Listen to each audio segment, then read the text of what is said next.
This lecture is protein-calorie malnutrition and obesity.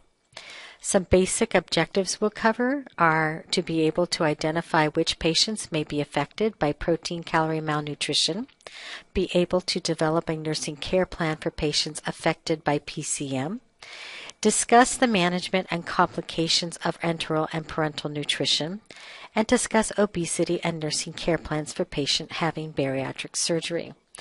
I am going to shorten protein-calorie malnutrition to the acronym PCM for this lecture.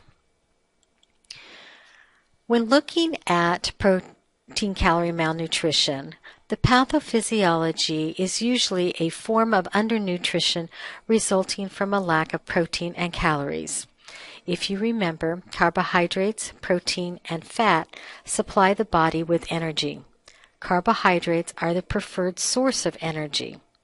So usually the patient is suffering from inadequate nutritional intake related to some factor, such as poverty, substance abuse, decreased appetite, age, infectious diseases, anorexia, hospitalization, or surgery and trauma. These are only a few of the multitude of ways that a patient can wind up experiencing malnutrition. You have different types of malnutrition. The first we will look at is Kwashiorkor. This is primarily a protein deficiency which may develop in as little as 2 weeks. So this is an acute situation. These individuals may appear well-nourished or overnourished because of edema. Their weight for their height is also normal, but the serum albumin is less than 3 grams per deciliter. Also, when you look at other lab values, their transferrin is low, their total lymphocyte count is low, their BUN and creatinine levels are also low. So the primary goal in this PCM type is to correct the protein deficiency for these individuals. In Kwashiorkor, what happens is that there's a depletion of proteins which leads to a fatty infiltration of the liver. This then results in a decrease in the number and function of intestinal cells, which results in diarrhea, and then malabsorption develops. You have another type of PCM, which is called Marasmus. So it lacks both protein and calories in this condition. So this is a condition of chronic starvation. It has been occurring over a long time. So these individuals are emaciated, they demonstrate generalized wasting, and an absence of subcutaneous fat. When you take their measurements, their weight, their triceps skin folds are low when you take these measurements. However, when you look at their lab values, you find that they are within normal limits. Their albumin is normal, their transferrin is normal, and their muscle mass may be normal. So because this is a chronic condition, protein tissues are preserved because the body has adapted. So the goal for these individuals is to reintroduce calories slowly to avoid the overfeeding syndrome. We will discuss this later. This slide just shows a couple additional pictures of an individual with marasmus.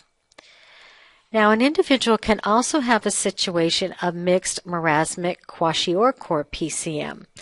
So what happens here is that this develops in a chronically starved or malnourished patient who experiences stress. So usually these individuals, their stress that they're experiencing is they have a trauma or a surgery, something that's going to require additional proteins for healing.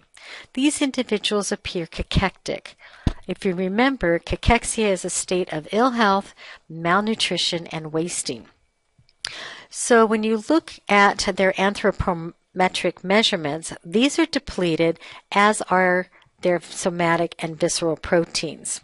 So their weight, their skin folds, their waist, hip, and chest measurements are all depleted. So if you remember, we can get proteins from the somatic area, and usually these are from the musculoskeletal and make up approximately 75%. Also, there are visceral proteins that the body can rob, and these are from internal organs, blood cells, serum, and it makes up about 15%. So a mixed Marasmic Kwashiorkor can develop within a matter of weeks.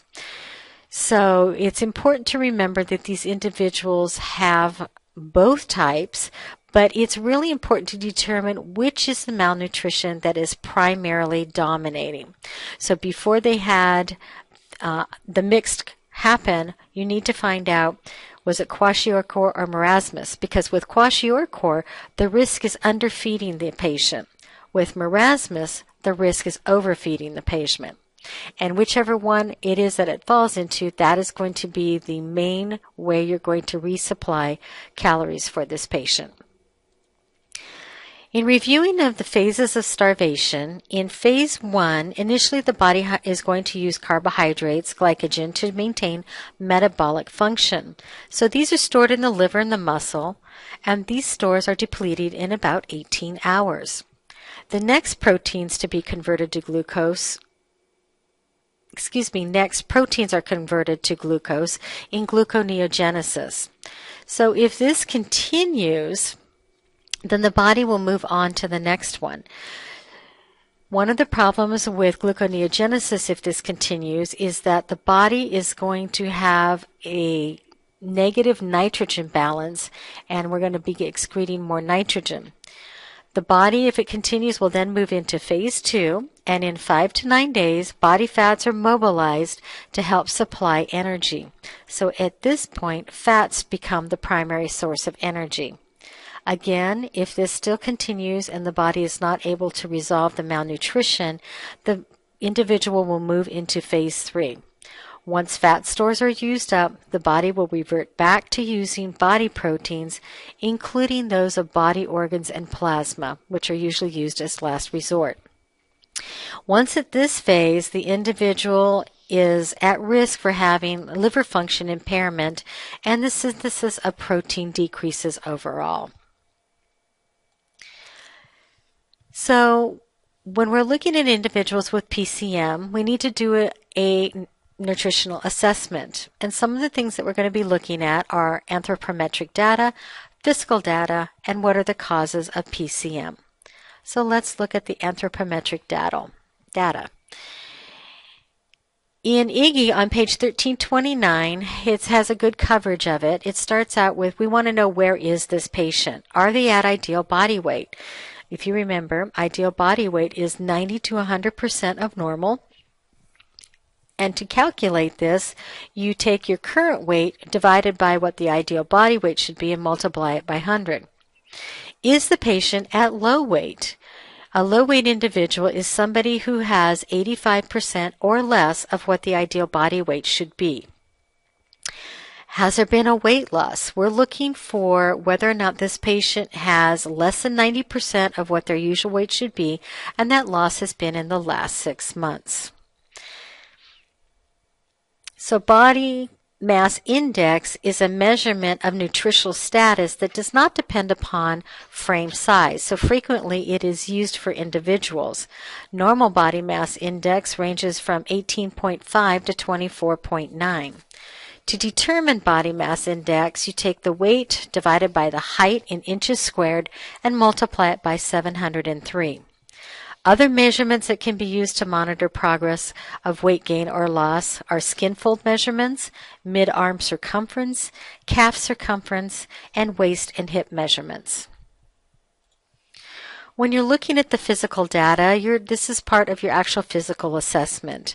In neurosensory, are they listless, apathetic, or confused? Is their skin dry, flaky? Have they been losing hair? Do they have bruises? Musculoskeletal, do we have prominent bony structures on the vertebral processes and on the shoulders? Do they have poor posture, indicating muscle wasting because the muscles are no longer able to hold up the skeletal frame? Usually with thermoregulation, we find that these individuals have a low body temperature. Cardiovascular, the patient can be either bradycardic or tachycardic, or you could have hypotension or hypertension. With the GI tract, a lot of these patients have what's called hypogeusia, which is a loss of taste, or dysgeusia, which is a bad taste in the mouth. Usually they complain of a metallic taste, and frequently they'll have glossitis or irritation of the tongue. Fluids are going to show that they're going to move out into the extremities, so you'll have edema in the extremities, especially around the joints such as the elbow and the knees. You'll see decreased decreased urine output with these individuals. They may have ascites as fluid moves into the belly area because of the draw from proteins, or these individuals may have diarrhea since the GI tract is not working very well. And with labs, you're going to see an overall decrease in all of their labs with the exception of potassium. And the reason why potassium is elevated is because with the cell breakdown, the potassium is released into the blood system and this increases the potassium level. So let's look at some causes of PCM. You can have inadequate nutrient intake, which can be a result of poverty, poor eating habits, loneliness, alcoholism, or anorexia. You can have excessive nutrient losses from something like a burn or a fistula. Your individual can just have failure to absorb. That can be nausea, vomiting, and diarrhea, where they just don't have the opportunity to absorb. They can have maldigestion because of pancreatitis. They could have had an extensive bowel resection, which doesn't allow for absorption. They could have severe nausea and vomiting. There are some medications and treatments that can cause catabolism. These would be steroids, chemotherapeutic agents, radiation treatment, and major surgery. All of those are going to need energy to heal.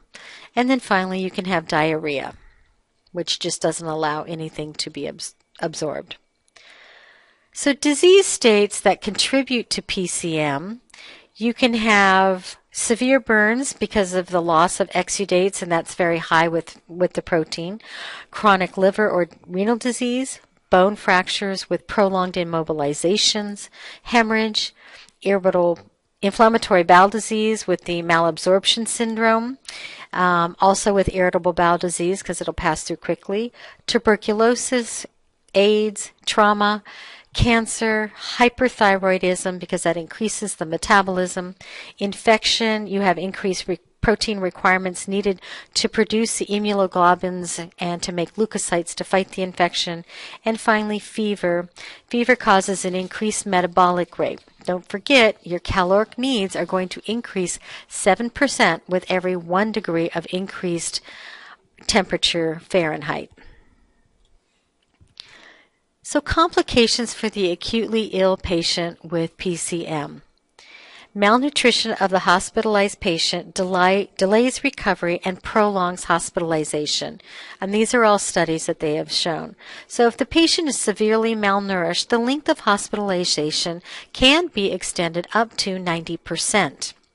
Undernourished surgical patients are 3 times more likely to develop major post-surgical complications, such as wound dehiscence, decubitus ulcers, sepsis, and pulmonary infections. Undernourished medical patients have a 2 times higher mortality rate than well-nourished medical patients. So what happens here is these individuals wind up with immunosuppression with secondary infections, and they are just basically in a state of what's called inatiation, which is a state of exhaustion resulting from nutritional depletion. A malnourished patient with a stressor lacks the nutrient reserves as needed for adaptation to occur. They're just not able to do it. And for malnourished patients, a stressor can be something as basic as surgery, trauma, infections, or a burn. So let's look and review very quickly the 3 responses to stress. You first have your alarm reaction, where you have your fight or flight reaction. And an individual who undergoes stress undergoes this all the time. So you have your increased level of catecholamines. Gluconeogenesis is going to occur, which can lead to hyperglycemia as the body's trying to get ready for the fight or flight. And so the patient is going to display an increased heart rate, increased blood glucose levels, and the metabolic rate will be elevated. If it's not resolved from here, they'll usually go into an adaptive phase if the stress continues, and the stress hormones are going to remain elevated, continuing to cause a hypermetabolic state. So these hormones that are going to remain elevated are glucocorticoids, catecholamines, and glucagons. Hopefully the patient will go into the recovery phase where they return to homeostasis, and then that way their stress hormones will subside, their glucose levels will go back down, and their nitrogen balance is restored.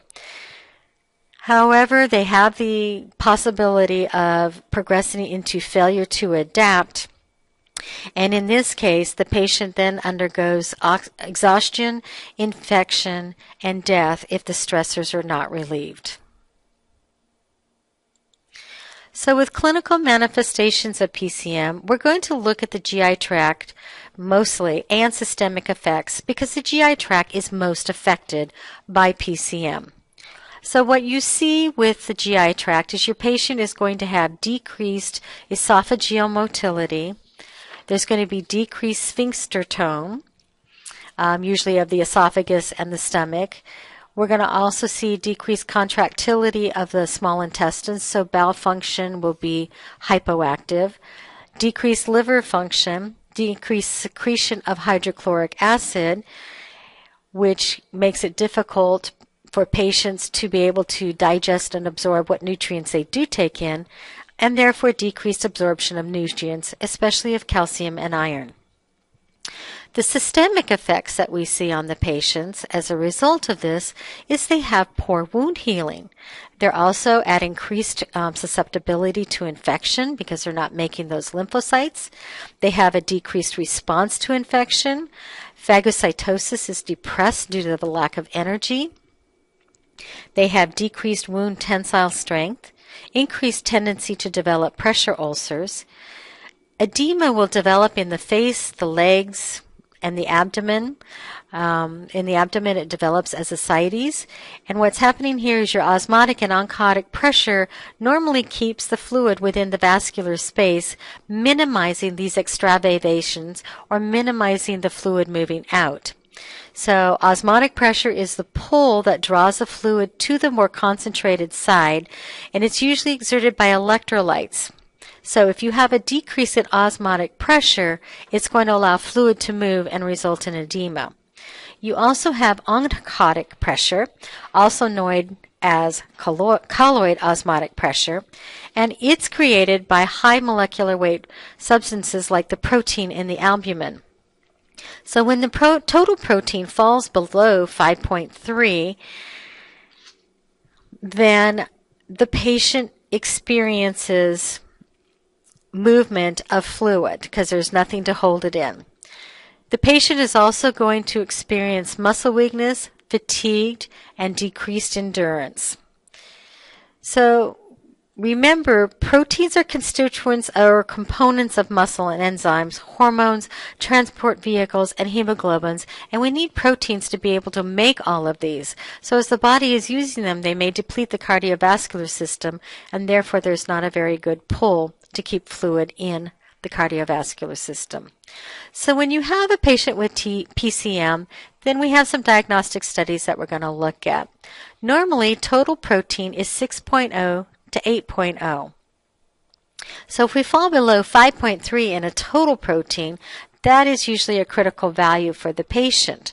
So the total protein is a measurement of albumin, globulin, fibrinogen, prothrombin, lipoproteins, glycoproteins, and metal-binding proteins. The albumin, out of all of those, is going to make up about 60% of this total protein. So if we have decreased levels of protein, that is going to prolong malnutrition and starvation. Increased levels can be seen in a patient that has dehydration, such as from vomiting and diarrhea, because we have lost fluid and it looks like there's more when there's really not. So if you're going to draw an albumin, a total albumin, you don't need to worry about food or fluid restrictions for your patient. However, the patient should avoid a diet high in fat before they do the test. Now, a component of total protein is serum albumin, and that's what they look at a lot when they're trying to figure out the protein and malnutrition content of this individual.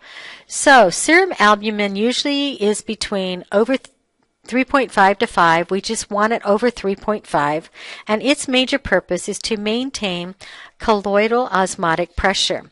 This albumin is smaller than globulin and can be lost during increased capillary permeability, so anything that happens with that is going to take the albumin with it and take fluid. So remember, the pressure that's exerted by the protein in the blood plasma that usually tends to pull the water into the circulatory system is created by the albumins. Those are the proteins.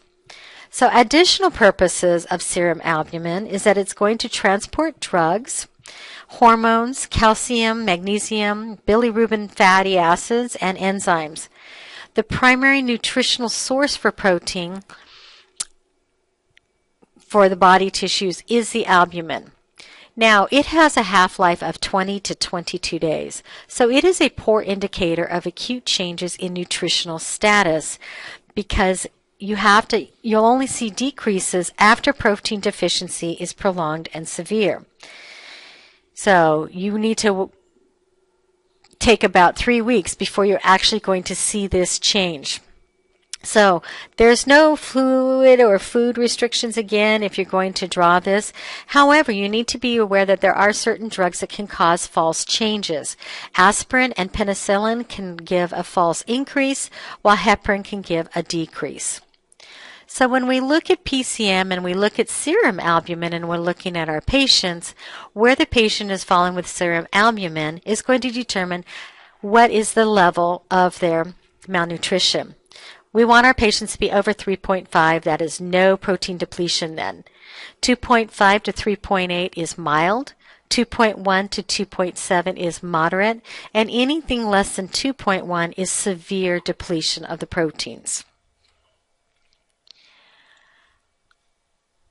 Another thing that we're going to take a look at is prealbumin, if you have it. Now, this is a great little test. Normal is 17 to 40 because the half-life is only 2 days. The body pool of this is very small, so it adjusts and shows a change in nutritional status much quicker. However, you will rarely see a prealbumin drawn because it's an expensive test. It's a very sensitive test and it's expensive, and they go more by the graph that was in the previous slide as the indicator of what protein status is. But if you ever run across one, then you know that if it changes, it's a reflection of the last couple days. We're going to take a look at serum iron levels for individuals. Males run between 50 to 175. Females run between 50 to 170. And iron, if you remember, is absorbed from the duodenum and the upper jejunum. Now, part of iron levels is a total iron binding count. Total iron binding capacity, which runs between 250 and 425. And what this represents is the maximum amount of iron that can bind to the protein transferrin. Now, transferrin, we mentioned it before, is that little globulin that binds and transports the iron from the bloodstream to the bone marrow to make red blood cells. So this represents the largest quantity of iron-binding proteins, and these decrease as an individual gets older. Part of what may also be looked at if they don't have a TIBC would be maybe a transferrin saturation, which runs 20 to 50%. And it's the percentage of transferrin and other mobile iron-binding proteins that are saturated with iron and whether or not you have a good amount. So if the saturation is high and reaching the levels that it should, then the iron and the red blood cell is not able to take on any more iron. If it's low, then you know your patient's deficient in iron. So the iron levels decrease with protein deficiency because you need to have the protein to make that globulin transferrin to be able to transport the iron into the bone marrow. The half-life of iron levels is about 8 to 9 days. So it responds very quickly to protein depletion when you're looking at it. The red blood cell count, RBCs, are ranging normally from 3.8 to 5.8. Hemoglobin is 11.7 to 17.4. Remember, this is a component of the red blood cell. And hematocrit is 34 to 50%, and this is the percentage of RBCs in the whole blood. So all three of these components are going to vary with gender, but you can use these numbers for the exam. Anemia is also present when we're looking at PCM, and it can be present as a result of decreased H and H, or it can be present just as a result that the individual is not making red blood cells. Also, in red blood cell count, we have a lack of iron and folic acid building blocks that are needed to make an RBC. Iron deficiency is going to result in decreased production of hemoglobin, which then results in small, pale hemoglobins, also called macrocytic, that's small, and hyperchromic, they're pale. So your RBCs aren't going to look very good. So when drawing, you don't have to worry about fluid or food restrictions. However, you do want to remember that you do not want to draw your RBCs from an IV line, or from an arm where an IV line is running, because the IV could artificially lower the results of the reading. So let's look at some nutritional interventions. The first choice for nutritional intervention is always enteral. Remember, enteral means within or by way of the intestine. This route is the best one for helping to maintain gut structure and function. It's easy to administer, providing you don't have a huge aspiration risk in your patient, and it is also the most cost-effective for the individual. There's a choice between enteral versus parenteral nutrition, and when we want to choose parenteral nutrition as a first choice, and that is going to be when our GI tract is impaired temporarily during acute pancreatitis, because you remember the patient needs to be NPO, because any food or fluids that are put into the patient's mouth starts triggering the digestive processes, therefore the pancreas starts secreting enzymes, and we give the patient a wonderful dose of extreme pain. So they need to be NPO, but depending upon how long the pancreatitis lasts, they may need to have some parenteral nutrition. And also, if you have an individual who has extreme hemodynamic instability and they are not able to eat, so that may be instituted for them to continue to provide them with the nutrition that they need. So you have options. So there is total enteral nutrition, or TEN. These are for patients who can eat but cannot maintain adequate nutrition by oral intake of fluid alone. So we're supplementing what they're eating by giving them some additional calories via the peripheral site. Now, if you remember parenteral nutrition, this is total enteral nutrition. I am so sorry. So we're going to give this through tube feedings for these individuals. So they can eat, but not enough, so we're going to supplement with some tube feedings. It's also for patients who have permanent neuromuscular impairment and they can't swallow, or for patients who do not have permanent neuromuscular impairment, but they're critically ill and they cannot eat because of their condition. So we may supplement their food with tube feedings. So there's different ways that we can deliver this enteral nutrition. We can deliver it through the nasogastric tube, the nasoenteric tube, or a nasal duodenal tube. So the tube will go down to those different areas. Also, you can do it through enterostomal feedings if the patient has a stoma of some kind. So individuals can be fed through the gastrostomy tube, through the percutaneous endoscopic gastrostomy or PEG tube, through a low-profile gastrotomy device or LPGD, or through a jejunostomy if they have a stoma. And usually it's done either via syringe or through tube feedings. There are different ways to administer the tube feedings.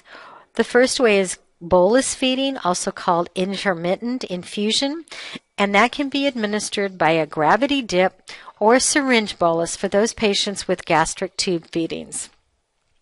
The patient can be fed by continuous feeding, and a lot of hospitalized patients may initially benefit from the continuous infusion to help establish a tolerance to that enteral nutrition therapy, and then later they'll be transitioned to an intermittent infusion schedule.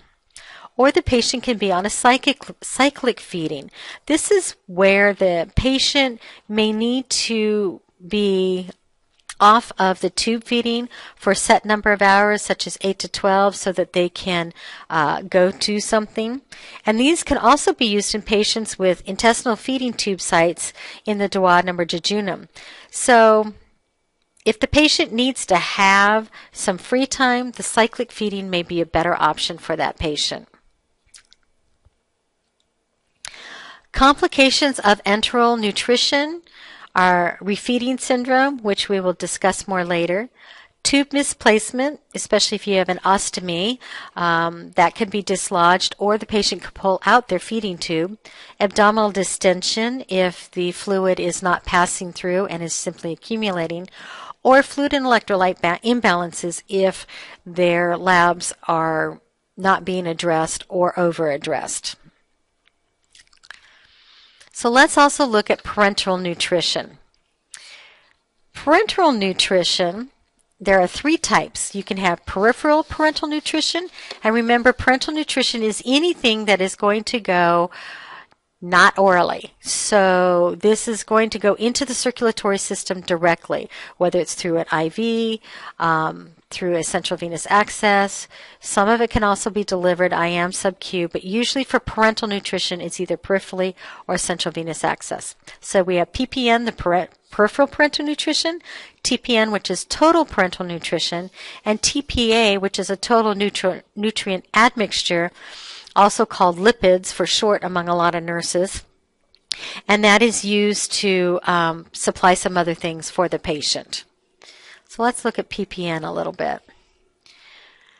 With PPN, the solution is isotonic, usually with 5 to 10% dextrose. It has to go into a large peripheral vein because dextrose at 5 to 10% is irritating, so you want a large vein. So this is not going to go in the hand. It may go into further up on the arm or an antecubital or something like that is a bigger vein. It's very effective when the patient only needs it for short term. We're looking at 7 to 14 days of nutritional support being needed. And the patient is really only needing to have less than 2,500 calories a day supplementation. So all we're doing really here is supplementing inadequate oral intake, and so they don't need a lot, but they need some. Total parenteral nutrition, on the other hand, is we're giving them everything in this solution. It is a hypertonic solution. It has 20 to 50% dextrose, very high sugar concentration. And so it has to go through a central venous access device so that it can be rapidly diluted because it's very hard on the veins. Now please remember, a central venous access device is going into the upper chamber of the heart, the right atrium, and so we want to make sure that we are always following strict aseptic technique so that we don't introduce any infection. This form is used when we need it for a long term, over 2 weeks, and so what happens here is because it's more concentrated, we can deliver a smaller volume of fluid, and so the patient is able to get the nutrients they need in a little bit less fluid than we would do if we had to do it via PPN. Total nutrient admixture is isotonic. It's composed of dextrose, amino acids, and fats or lipids, and they're all mixed together. So lipids make the solution isotonic, and it helps also to protect the blood vessels. You have a variety of components that go into creating the solution for parenteral nutrition. Parenteral nutrition is a sterilely produced admixture for the patient. Pharmacy does it under the hood in pharmacy so that it is sterile, and usually you will have most, if not all, of these items located in there. You have carbohydrates, lipids, proteins, sodium chloride, sodium acetate or potassium acetate, sodium phosphate or potassium phosphate, potassium chloride, magnesium sulfate, calcium gluconate, trace elements, vitamins and other medicines, and of course the fluid that needs to transport it. Now I'm not going to look at all of the components in here because some of them are basically self-explanatory. We need proteins because we need to be able to provide energy and building blocks. The sodium, potassium, magnesium, calcium are all electrolytes that based upon what the patient's labs values are, we're going to adjust how much they get. Same thing with the trace elements and vitamins, but we will take a look at a couple other ones. So in carbohydrates, the carbohydrate is going to be either a moderate, mild, or severe formula depending upon how bad their protein-calorie malnutrition is. So, based upon that, it'll be either 25, 30, or 35 is what the needs are going to be. Also, when you take a look at lipids, lipids are not actually in the same bottle as the TPN. It comes as a separate bottle that then gets piggybacked into the line of the TPN. So lipids are used to prevent essential fatty acid deficiency, and it also provides a large amount of calories in a small amount of fluid.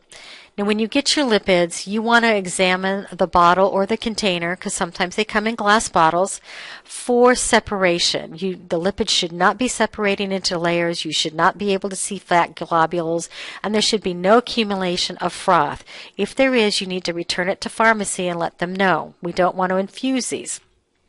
If you separate into layers and you do infuse this, you infuse fat globules, you are then infusing basically a fat embolism into your patient, and that will go to the lungs and create a pulmonary embolism.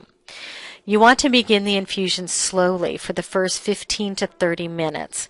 We're looking for a reaction. We want to make sure that everything is okay. And we're going to continue to give a slow, continuous volume as it's delivered over the next 12 hours. It usually runs at something where between 30 and 50 mils an hour. And then it's going to run for 12 hours and it's complete. Sodium acetate or potassium acetate are a lot of times added into the TPN because the acetate is then converted to bicarb. And this is really a nice component to have in there if you are battling metabolic acidosis in your patient, because then it will help to reduce some of that acidity. Vitamins and other medications are added, and in this one, what I really want to talk about is not so much the vitamins, but the medications. You can see regular insulin added into the TPN, especially if the patient is diabetic or they're having issues with a hyperglycemia because of a hypermetabolic state. And so if insulin is added in, you should be finding out whether or not there is a protocol at your facility for glucose sticks and how often you're going to do those finger sticks to monitor, because we need to make sure that the patient does not become hyperglycemic or go into a hypoglycemia state because we've added insulin. Also, they have the ability to add something like famotidine into the TPN to help reduce gastric acid reflux in these individuals because they are stressed.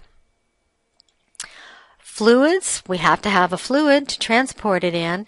So usually what they do is they're going to require and plan for 25 to 35 mils per kilogram per day. So that's about how much they're going to give over a 24-hour period. If the patient is running a fever, then they're going to increase the amount of fluid by about 150 mils per day for each degree of body temperature over 37 degrees centigrade. That will help count for that increase in insensible loss. So we have multiple complications that can result from parenteral nutrition. You have hyperglycemia, because this, remember, is a concentration of 20 to 50% dextran. So you may not have orders to do finger sticks, but you need to find out what your policy is, and you need to be familiar with signs and symptoms of hyperglycemia in your patient. Also, if you have something like insulin in, you need to be aware of hypoglycemia in case your patient goes the other way. You can have hypokalemia, hypocalcemia if not enough electrolytes are added into the container in order to be able to balance what the labs are. You can have respiratory acidosis as the individual becomes acidotic. And then fluid overload is a huge potential because of the amount of fluid that we're giving these individuals every single day.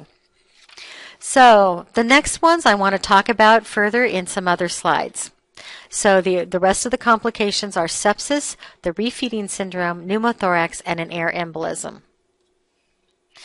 Again, with hyperglycemia, one thing I do want to touch on here is remember that with hyperglycemia, it's going to cause osmotic diuresis. Because of the extra glucose, it's going to pull fluid out, and your patient is going to be having an increased urine output, and they're going to start to show signs of dehydration. So we're going to see a blood sugar over 200. They may complain of thirst. We're going to have that diuresing of the urine. They're going to be tired and restless. So our nursing interventions that we're going to do is to monitor the blood sugars every 4 to 6 hours. Now, if your patient happens to have more fluid in their bottle than they're supposed to have, you never speed up or slow down the rate of administration without an MD order. So if you have 300 cc's that are left and you're due to change the IV bag in 2 hours, you do not increase the amount of fluid that's going in, because that can make them hyperglycemic. You keep them at the level that they're at. When you're watching for hypoglycemia, and remember, you have to be aware and remember that hypoglycemia can be caused by disruption of that parenteral nutrition or too much insulin. So one or the others of this can happen. So signs and symptoms that you're going to have here, your blood sugar is going to be below 60. You're going to have tachycardia. The patient is going to be pale and trembling. And so we want to gradually reduce infusion rates if we're trying to wean the patient off, because their body has gotten used to that hyperglycemic solution. And if you remove it, the body's been putting out insulin for that solution, and they're going to go into a hypoglycemia. If the parenteral nutrition is interrupted and you're not able to hang another bag for over an hour, then you're going to want to hang a bag of D10 and give them some glucose. Also, you want to monitor the blood sugars again every 4 to 6 hours. Hypokalemia, potassium is going to fall below 3.5, and then you're going to see signs and symptoms of this. They're going to have muscle fatigue, muscle weakness, fatigue, decreased bowel motility, because the bowel will start to quiet down, arrhythmias, and electrocardiogram changes. So you are going to want to notify your physician if you have any of these. With hypocalcemia, again, your calcium is less than 8.5. They're going to have signs and symptoms that are twitchy. They're going to have the positive Schaubstack sign, which is where you tap the cheek and they get that twitch in it, or the Trousseau sign, where when you take their blood pressure, their hand twitches. They will also have arrhythmias. With the heart, again, you need to notify the physician. Respiratory acidosis can be caused from excess carbohydrates. Remember, carbohydrates are broken down into CO2 and water. So within 24 to 48 hours after infusion has begun, you already have this metabolism that is occurring. So signs and symptoms that you're going to see on this is your carbon dioxide is going to be over 45. Your patient is going to be in respiratory distress. It may not be acute, but you're going to start to see signs and symptoms that they're not having an easy time breathing, or their air hunger, or they're becoming very sedated.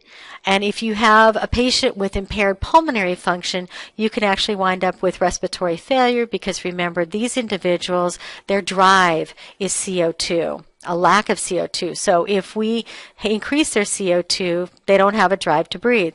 So we're going to monitor the patient's meals to make sure that they don't have excessive carbohydrates in their meal. And if we see any of these signs and symptoms, we're going to notify the physician. Fluid overload can occur. So because we're giving them fluid, we're giving them, 25 to 35 milliliters per kilogram per hour. So what you're going to see in fluid overload is you're going to see that neck vein distension, the jugular venous distension. They may develop a cough, which is a natural reflex of the body to try to clear the lungs of extra fluid. And you're going to see a weight gain on these individuals. Usually it's over 5 pounds. Nursing interventions that we're going to have, definitely monitoring those intakes and output. We're going to follow a strict I&O procedure. Daily weights are very important. So as an RN, you want to be watching for, are there daily weights that are happening and being recorded for your patient?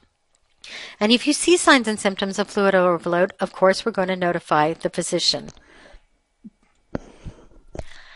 Sepsis.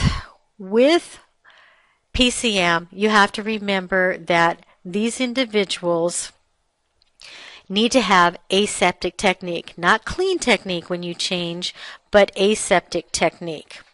So signs and symptoms that you're going to see are all of the infection ones: fever and chills, flushing, an elevated white blood count, and redness or drainage at the IV site or around the central venous access device insertion site. So don't forget, this catheter is going, the tip is going into the upper chamber of the heart, so we really don't want infection.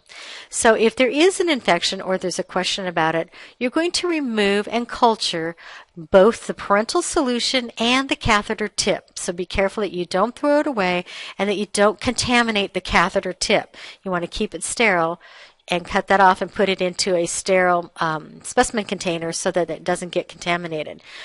You can expect that they are probably going to want to obtain cultures of the IV site if they suspect the IV site to be the reason for the infection, and they are also more than likely going to draw blood cultures on these patients.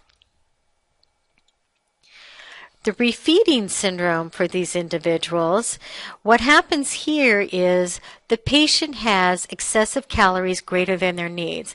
Remember, these patients are marasmic. They have been a long time with starvation. They have adjusted and adapted to living on the lower level of calories.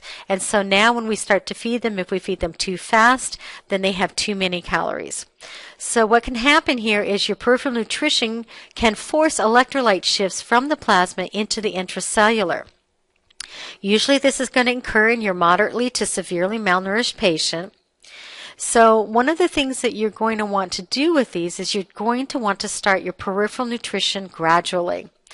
So signs and symptoms that you're going to see of the refeeding syndrome is you're basically going to be based on the shifting of those electrolytes.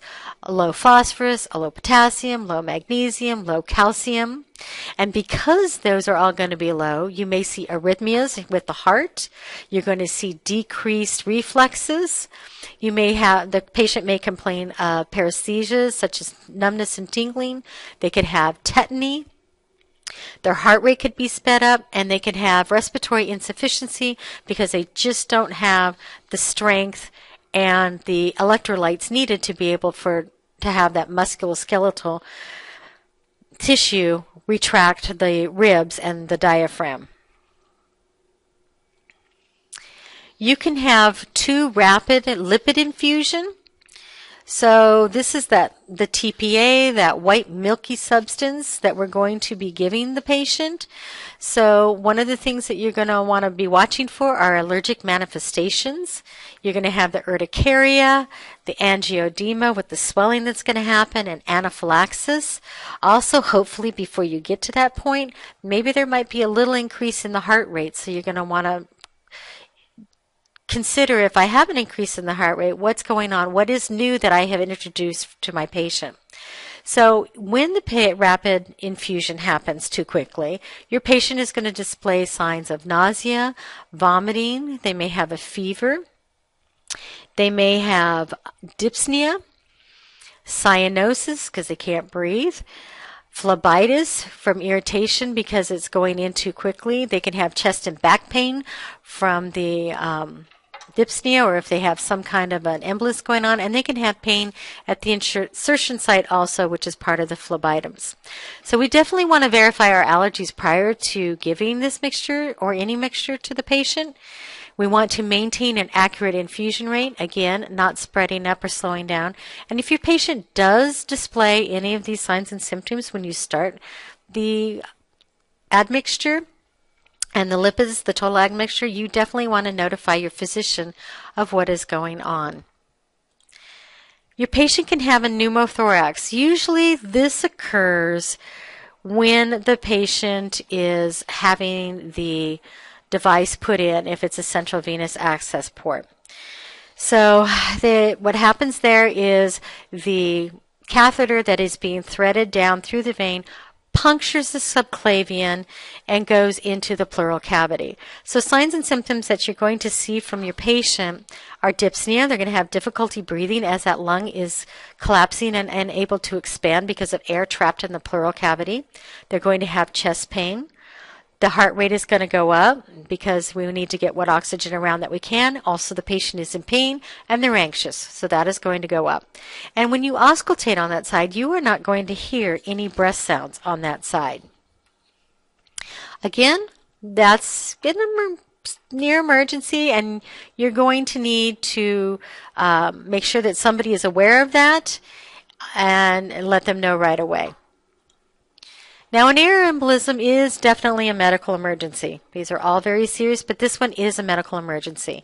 Usually, again, it's going to occur during the insertion of the central venous access device, or it can also occur during tubing changes when air can get sucked into the tubing just by breathing and the changes in the thoracic pressure.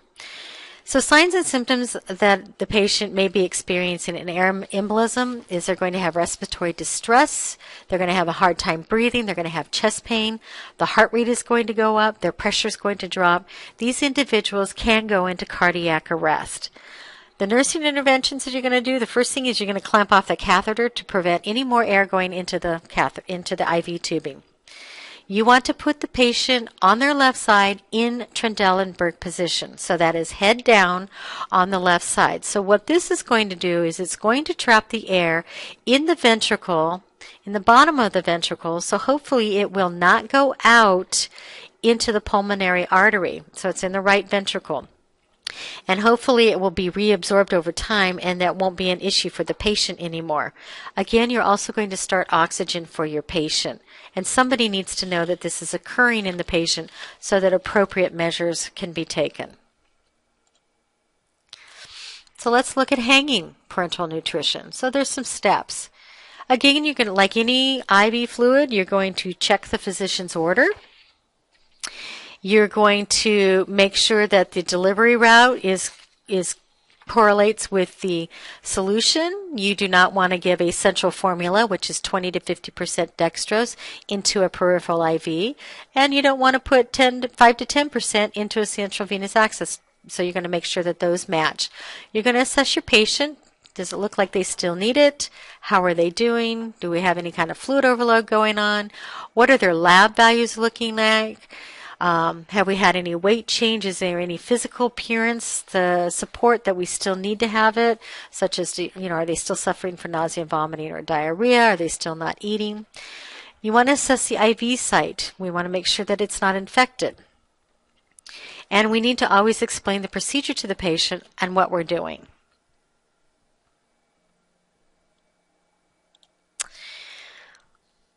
Procedurally, we want to keep the solution refrigerated until at least 30 minutes before use. And what you're going to do here, because the components are a lot of components in this, it's not as simple as saying, yes, I have D5W, 1,000 mils.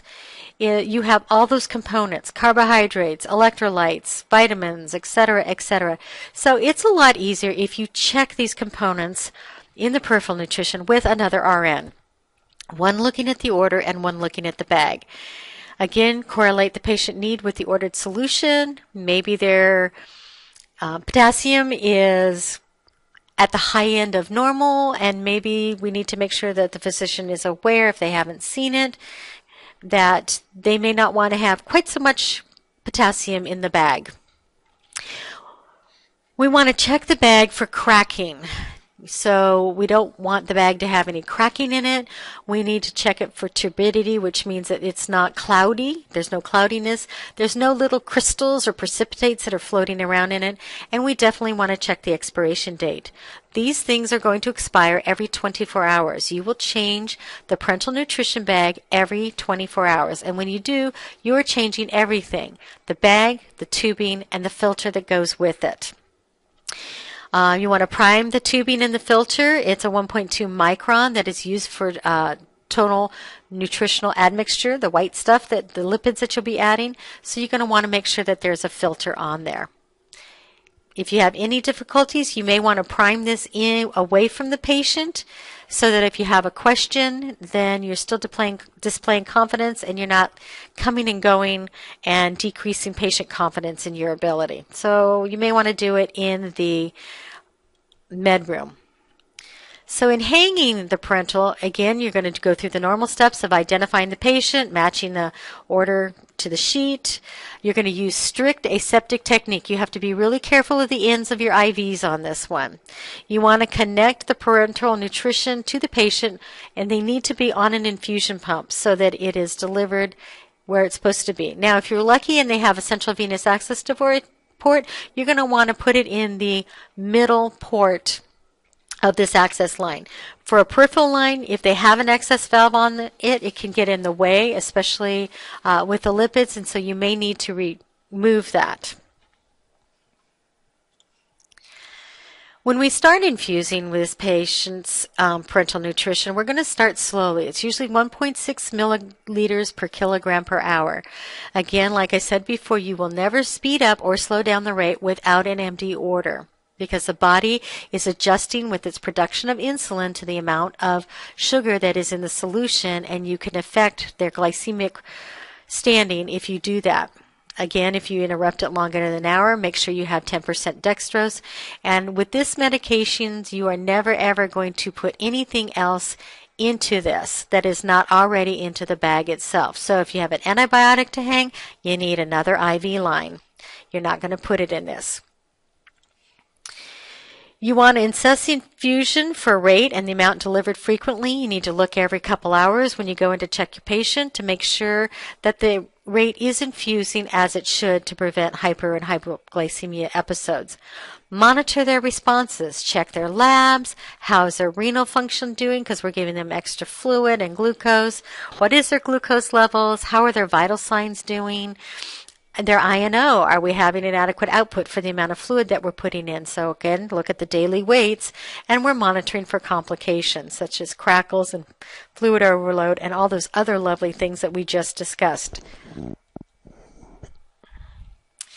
Before discontinuing parenteral nutrition, you want to make sure that the patient has an adequate oral intake first. So you want to make sure that they're eating enough, because you don't want to have to start another IV. These are larger bore IVs, so it's not going to be your 22 or your 20. It might be an 18 and rarely a 16, but an 18 is a pretty good size IV to put into somebody, and it's not painless. And when you do stop it, you're going to gradually stop it over 4 to 6 hours. Generally, the rule of thumb, unless you have a specific order on how much to decrease it and when, is to decrease it by half every 1 to 2 hours.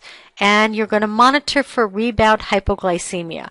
Remember, the body was making insulin to support this, plus sometimes they were getting insulin. So you're going to be watching for low blood sugars as the body adjusts to the decrease in sugars. You have nursing diagnoses that are related to protein calorie malnutrition. I'm just going to read a couple of these and a couple of the outcomes, and then I will let you look at them for your own information on your slides. So you have nutrition imbalance, less than body requirements related to decreased access, ingestion, digestion, or absorption of food as evidenced by whatever. Risk for fluid volume deficiency related to fluid shifts secondary to decreased osmotic or oncotic pressure as evidenced by. Constipation related to decreased intestinal motility and dehydration as evidenced by. Diarrhea related to infection or increased permeability of bowel mucosa as evidenced by. And then for nursing outcomes, you have stabilization or improvement of nutritional status by, or a patient will maintain or increase weight by, or patient will achieve a prescribed dietary intake by, etc. So you'll have that. So let's look at obesity. So that's malnutrition, and unfortunately with nutrition, obesity is the other end of the spectrum. So with obesity, we have a patient, we have different categories. We have overweight, which is an increase of body weight for their height compared to the standard, or up to 10% greater than ideal body weight. Obesity is an excess amount of body fat when compared to lean body mass, or at least 20% above upper limit of normal range for ideal body weight. And I took a look, as I promised that I would, and I took a look at the category. There is now a severe obesity, which is for body weight that is 30% or more over ideal body weight. And then morbid obesity is a severe negative effect, usually with more than 100% above ideal body weight.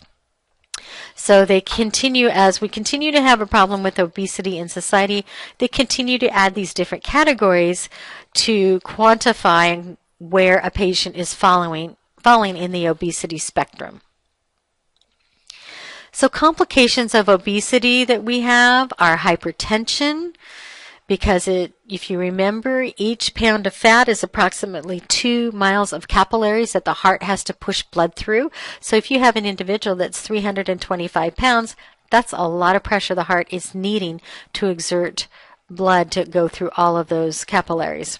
Hyperlipidemia, because even if they have a diet that is low in fat, they have quite a store of fat within their own body for their body to pull from. Coronary artery disease, stroke, peripheral artery disease. They can have metabolic syndrome. And so what metabolic syndrome is some simultaneous presentation of metabolic factors known to increase the risk of coronary artery disease and type 2 diabetes. So factors that are going to indicate metabolic syndrome are abdominal obesity, which is a waist of 50 or 40 or more for men and 35 or more for women.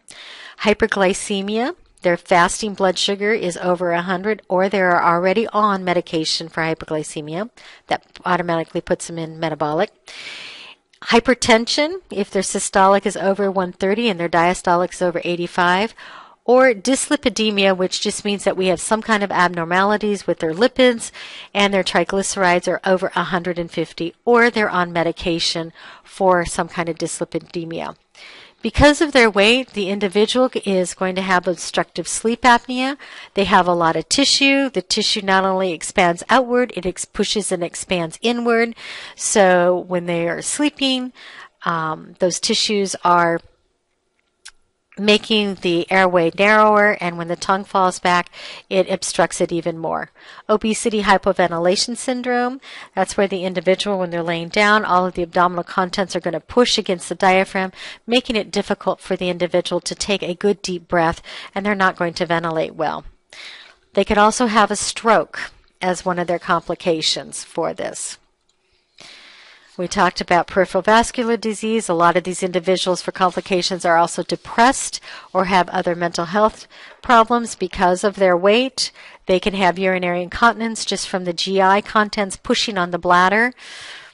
They usually develop gout because of the excess calcium and uremic crystals that are floating around in their body. They have chronic back pain as their center of gravity in the front is pulled off and pulls on their back. They usually wind up with early osteoarthritis from increased workload on the joints. And they have decreased wound healing because adipose tissue does not have real good vascularization, so it is very difficult to get blood out there to heal the wound. The reasons why individuals become obese are varied. They've looked at a lot of different reasons why. A big portion of it for individuals is their diet. The diet is high in carbohydrates, high in fat, high in sugars, As we've all heard over the years, corn syrup is very bad and has a tendency to lead an individual into an obese situation. Our society is much more physically inactive now than it was years ago, so even though we have a higher number of calories consumed, we are not burning them off. Some individuals can be under drug treatment that will just make it difficult for them to lose weight, and in fact, with some drugs, they actually gain weight. There are some antidepressants that they will gain weight. If they're on glucocorticoids or corticosteroids for long term, they will gain weight. So those make it very difficult for those individuals to leave. And some individuals simply come from a family that has more of a propensity and a tendency towards being obese with the genetic factors. So one of the things that we want to do is we need to have a patient-centered collaborative care with our patient. We need to do a thorough patient history. What's been going on with them? What have they been suffering? Trying to get a diet log out of these individuals to get an idea of exactly what are they consuming so that we can help them adjust. What kind of clinical manifestations are they demonstrating currently based upon where they are with their weight, and what is the psychosocial assessment? Are they ready to lose weight? Some individuals just aren't ready to do it. They feel like they're not going to be able to. They may not have any social support to help them with that. And so you want to know where they are psychosocially, because that is going to change and it's going to be difficult for them. They're going to go to family events and it's like, have some cake, have this, have another helping. And if they're trying to say no, sometimes it's very difficult to not offend an individual if they continue to say, request that they eat something. So there's a couple different ways to manage these individuals. Non-surgically, there's diet programs out there, whether it's Weight Watchers, Monarch Medical, Nutrisystem. There's a bunch of different diet programs out there. You can have nutrition therapy, which is something like MetaFast and high protein diets. Definitely trying to get your patient into an exercise program. The nutrition therapy, the best thing for them, going back to that, is if you could get them connected with a dietitian to explore their diet and help them determine how many calories they need to safely lose for their weight. Exercise program, these individuals need to have provider permission first to be able to do this so that they don't put themselves at a stress. There are drugs out there that will help in losing weight. Some individuals will still ask about Marita. What you need to know about Marita is it is not on the market anymore.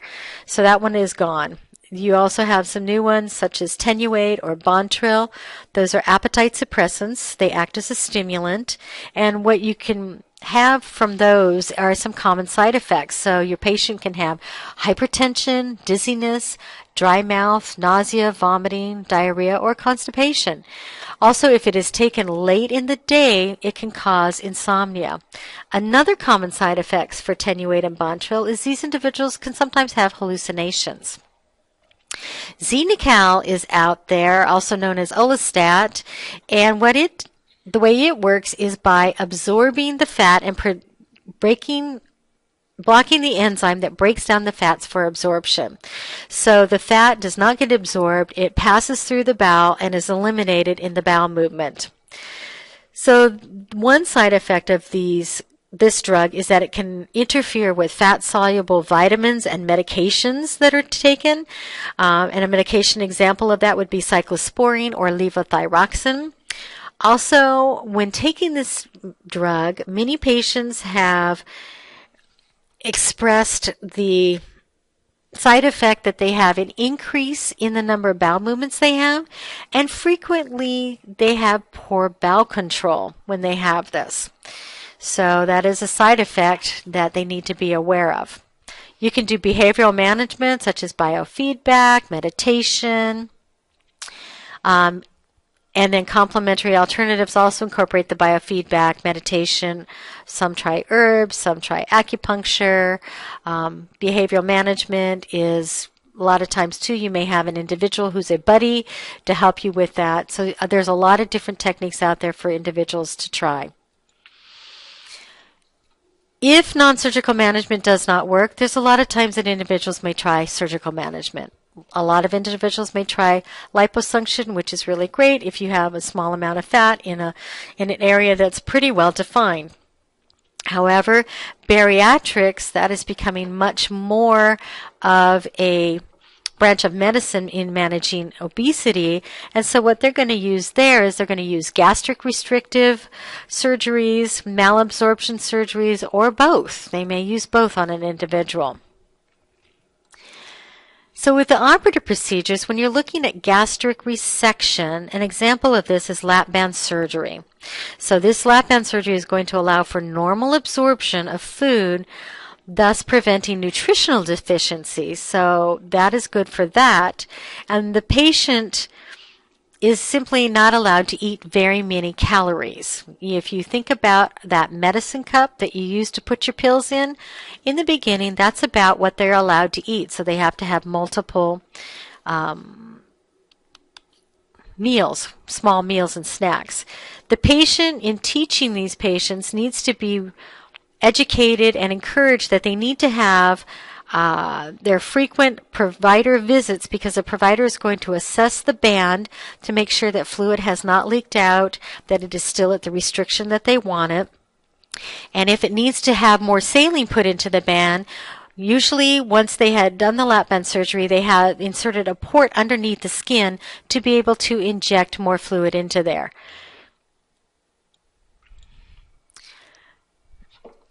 In the malabsorption surgeries, these are more drastic surgeries.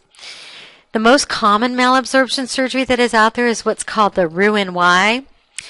So what happens here is fewer calories are actually absorbed because the stomach, the duodenum, and part of the jejunum are totally bypassed. It's called malabsorption surgery because we are actually doing surgery to create lower absorption of nutrients. So a lot of people call it gastric bypass for short, and patients need to be monitored on a frequent basis for adequate levels of vitamins and nutrients. Also, these individuals, because their weight loss is so rapid in the beginning, they may be on medications to lower triglycerides, because those will be eliminated through the gallbladder and they could wind up with gallstones. So they'll have that. Postoperatively on these individuals, we need to manage their airway. They still have a lot of adipose tissue, so we need to manage their airway. We need to manage their pain.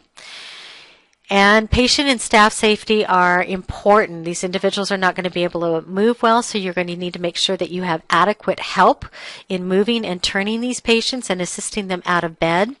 Some bigger facilities actually have teams that's all they do is go around and move patients, turn patients, bathe these very obese patients. They may have an NG tube in for a day or two, so you need to take care of that NG tube. And we're assessing for anastomotic leaks on these individuals. So we are watching for pain in the belly, rigidity of the belly, enlargement of the abdominal girth, but mostly you're going to wind up having pain in the belly and rigidity because these individuals are difficult to assess because of their size. Also, what we're going to want to do is these individuals are most likely should have an abdominal binder.